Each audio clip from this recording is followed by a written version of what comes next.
que la notion de l'amour. Et il le dit d'ailleurs des fois très simplement, il dit, mais enfin, chacun le constate. Vivre, c'est aimer, être, c'est aimer, et qu'est-ce qu'on aime? On aime ce qui est plus parfait que soi. Le véritable amour, et même quand on se trompe. C'est l'origine du dynamisme. Voilà. Mais alors, et donc le dynamisme, c'est cette tension. Tout ça évoque Platon, Plotin, et évidemment, il y aurait toute une histoire de la philosophie. Oh, je peux dire seulement, peut-être, en un mot, que ce ne sont pas simplement des évocations, et que dans cette période, qu'on connaît mal, souvent, du XVIIe siècle dans l'Orient iranien, les textes de Platon, d'Aristote, de Plotin, étaient considérés comme des livres de chevet et des manuels d'enseignement. Ça peut paraître surprenant, mais Platon est honoré comme un prophète, traité ainsi. Et Plotin, sous divers travestissements, peu importe, est vraiment cité comme une autorité constitutive du discours philosophique. Donc ce ne sont pas simplement des évocations, c'est tout à fait concret et historique. Ce sont des sources. Alors, je rappelle que nous sommes sur Radio Courtoisie, c'est l'émission Le Monde de la Philosophie, animée par moi-même, Philippe Nemo, et qui reçoit aujourd'hui Christian Jambet, directeur d'études à l'École pratique des hautes études et spécialiste de la philosophie islamique. Alors venons-en maintenant, Christian Jambet, à ce commentaire du verset du trône du Coran par ce Moullah Sadra Shirazi dont nous parlions à l'instant. Dans quelle œuvre de Moullah Sadra ce commentaire figure-t-il? Alors, voilà. On ne peut pas expliquer trop en détail ce qu'est un commentaire coranique. Mais pour aller à l'essentiel, Moullah Sadra a réalisé un commentaire partiel du Coran, un certain nombre de sourates, un certain nombre de versets, en vue de montrer comment le texte révélé aux musulmans et ayant valeur d'autorité évidemment suprême avait un sens spirituel caché qui ne fait qu'un avec le sens spirituel que la philosophie elle-même enseigne. Et par ailleurs, essayer de montrer aussi que ce sens caché ou ces sens cachés peuvent servir de guide ou d'interprétation de la direction spirituelle qui est nécessaire en vue du perfectionnement dont nous parlions. Donc il s'est attaqué à une énorme tâche et il a commenté prioritairement un certain nombre de sourates, mais aussi 2 versets qui ont pour une valeur absolument capitale pour tous les musulmans de la terre, qui sont connus sous ces appellations, le verset dit de la lumière, le verset 35 de la sourate 24, et le verset dit du trône, le verset 255 de la sourate 2, Al-Baqarah, la vache. Alors peut-être avant d'aller plus loin, on peut le lire. Oui, alors voilà, mais si vous voulez, un mot quand même sur le statut, parce qu'on dit le verset du trône. Le verset du trône est un verset qu'on trouve sur un grand nombre de très grands édifices architecturaux. C'est précisément le père Monod, qui fut mon maître et à qui là je rends hommage, qui rappelait dans un des articles qu'au Caire, dans un endroit absolument magnifique, une des plus belles mosquées, on voit brusquement le verset du trône. Pourquoi? Parce que comme le nom l'indique, ce verset, vous disiez tout à l'heure, nous parle de Dieu, essaye de dénoncer ce qu'est Dieu, mais l'installe en majesté sur le trône et donc nous place également devant le mystère de la souveraineté absolue de Dieu. De quelle nature est cette souveraineté? Comment s'exerce-t-elle? Est-ce une souveraineté brutale? Est-ce une souveraineté rationnelle? Est-ce une souveraineté spirituelle? Bref, le verset est censé envelopper tout un tas de sciences, de connaissances, mais évidemment, en lui-même, il est très bref. Alors, je le lis, évidemment, on va commenter ensuite, mais déjà, pour simplement qu'on s'en rende compte. Dieu, alors ça commence par le mot Dieu. C'est quoi en arabe? C'est Allah. Allah. Il n'y a pas de Dieu en dehors de lui. Le vivant, le mainteneur, alors vous nous expliquerez cette traduction, le mainteneur, ni somnolence ni sommeil ne le prennent. À lui ce qui est dans les cieux et ce qui est sur la terre, qui donc intercédera auprès de lui, sauf avec sa permission. Il sait ce qui est dans leurs mains et ce qui est derrière eux, et les hommes n'embrassent rien de sa science, sauf ce qu'il veut. Son trône s'étend sur les cieux et la terre, et les conserver ne lui est point pesant. Lui est le Très-Haut, l'immense. Alors, ça ressemble, c'est très énigmatique, évidemment. Hein, ce sont des formules qui pourraient même, à la limite, passer pour obscures. Et donc, il y a tout un travail à faire pour essayer de voir ce qu'il y a dedans et peut-être aussi d'y introduire peut-être des choses, comme c'est souvent l'ambiguïté des commentaires.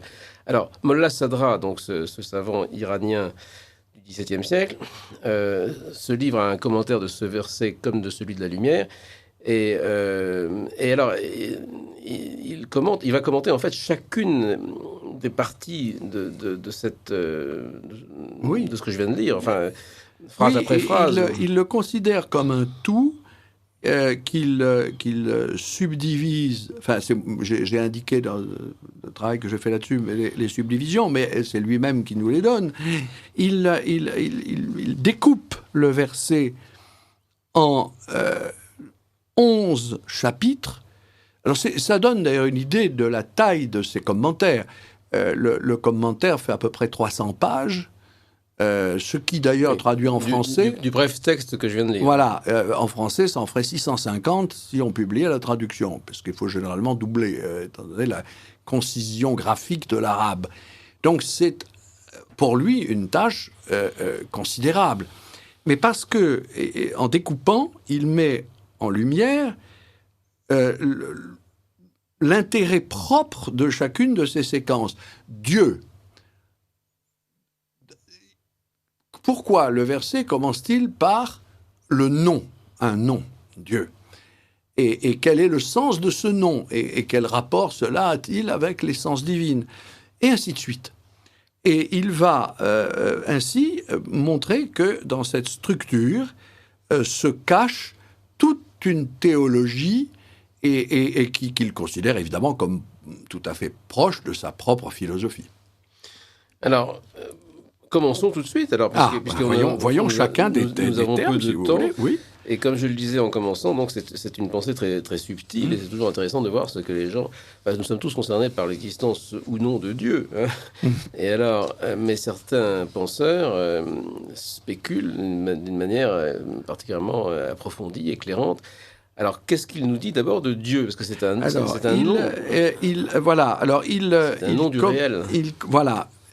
Il montre, je vais à l'essentiel, que ce nom, Allah, disons Dieu, c'est exactement ça que ça veut dire,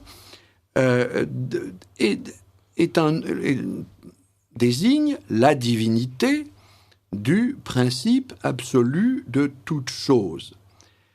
Mais que le principe en question est fondamentalement ignoré. L'existence du principe est une existence ignorée, parce que la transcendance du principe, appelons-le ainsi, ne lui donnons pas de nom pour l'instant, est telle, en islam, hein, et peut-être dans tout système monothéiste, qu'on ne peut pas la connaître. Dieu est le nom principal, le nom majeur, par lequel nous nommons ce principe ignoré. Nous nommons, non pas de manière arbitraire, mais les prophètes nous ont aidés à le nommer ainsi. Alors il fait une réflexion extrêmement approfondie sur ce rapport à la manifestation de Dieu. Il y a donc un Dieu, un principe caché, si vous voulez, et ignoré, et un Dieu. Dieu est révélé. Dieu ne peut être que révélé. Alors il se révèle, bien sûr, de manière terrible. Il étudie, Mollah Sadra étudie, par exemple, l'épreuve qu'a connue Moïse. Moïse voit Dieu aussi. Enfin, il voit. Il demande à voir Dieu au Sinaï. Il ne voit pas sa face. Il ne voit pas sa face, ouais. Alors que Dieu, déjà, n'est que la révélation du principe. Mais tout de même, c'est tellement immense, Dieu est si immense, que le Sinaï éclate, dans la version coranique, la montagne saute, et Moïse s'éteint à lui-même, c'est-à-dire s'évanouit, disparaît, perd conscience, Et il témoigne ainsi de l'unité ineffable de Dieu, uniquement et paradoxalement en s'évanouissant. Il meurt à soi-même, il meurt à lui-même. Et le pèlerin s'éteint à lui-même, voilà. De même que la montagne de son être a été rasée. Oui, ça c'est une allusion au Sinaï, oui. et ça devient beau parce que c'est pas la montagne seulement apparente et géographique oui. qui saute, qui est arasée, qui est oui. mise à plat, c'est la montagne de l'être du témoin. Le témoin, typifié ici en Moïse, il n'y a pas meilleur témoin que Moïse, de l'unité de Dieu, eh bien, le témoin voit son Sinaï intérieur, si j'ose dire, mis en pièces par la contemplation théophanique, car il s'agit ici, bien sûr, de l'expérience de la théophanie sur le Sinaï. Oui, ça, c'est une chose. Ce que vous dites, Christian Jambet, je vous cite, Moullah Sadra fait de l'extinction de soi, dans le témoignage de l'unité, le témoignage par excellence de l'essence. Oui. Alors c'est quand même terrible que d'une certaine façon on ne peut même pas, on ne peut pas commencer même à penser Dieu sans s'éteindre. Oui. Oui, il y a une mort volontaire de l'esprit à soi. Ça rejoint une bonne partie de nos mystiques chrétiens. Saint Jean de la Croix. Saint Jean de la Croix, pour prendre bien sûr. Contemporain d'ailleurs du dit Moullah Sadra. C'est-à-dire on ne peut en effet connaître que dans une nuit ou une extinction à soi et une mort à soi-même qui est la contrepartie humaine de la théophanie, c'est-à-dire de l'apparition de l'essence divine. Ceci, non pas parce que Dieu est absent, mais c'est une chose qui me frappe chez lui, parce que Dieu est trop présent. Oui. Dieu est lumière. Là aussi, je ne mentionne que des choses essentielles d'ailleurs chez lui, mais qui sont en résonance avec nos courants occidentaux, je crois. Dieu est lumière, et or la lumière est ce qu'il y a de plus présent à nous. Et c'est pour ça d'ailleurs que nous ne la voyons pas. Nous voyons les choses dans la lumière, mais non pas la lumière elle-même. Donc imaginons-nous qu'il y ait une théophanie de la lumière pure, que la lumière nous apparaisse en elle-même. Eh bien, elle nous aveuglerait. C'est un thème platonicien, bien sûr. Et donc, Dieu est incompréhensible et inconnaissable parce qu'il est présent, et non pas parce qu'il est absent. Et vous mettez cela, Christian Jambet, en relation, c'est un peu surprenant, avec le thème de Haladjien, dites-vous, de la mort volontaire. Oui, parce que notre... Halladj est un grand mystique de l'islam qui a été crucifié par les docteurs, le pouvoir. Enfin, il a été au terme d'un procès terrible au Xe siècle, n'est-ce pas? Et ça a été un procès fameux. C'est une figure évidemment centrale, sur quoi je rappelle qu'il y a un livre exceptionnel qui est dû déjà il y a un siècle, à Louis Massignon, La Passion d'Al-Halladj, martyr mystique de l'islam. Et bien ce martyr mystique qui a été crucifié donc à Bagdad, et qui appelait sur lui de mourir dans la religion de la croix, disait-il, d'où la dimension de martyr qui a pu intéresser le chrétien Massignon. Mais il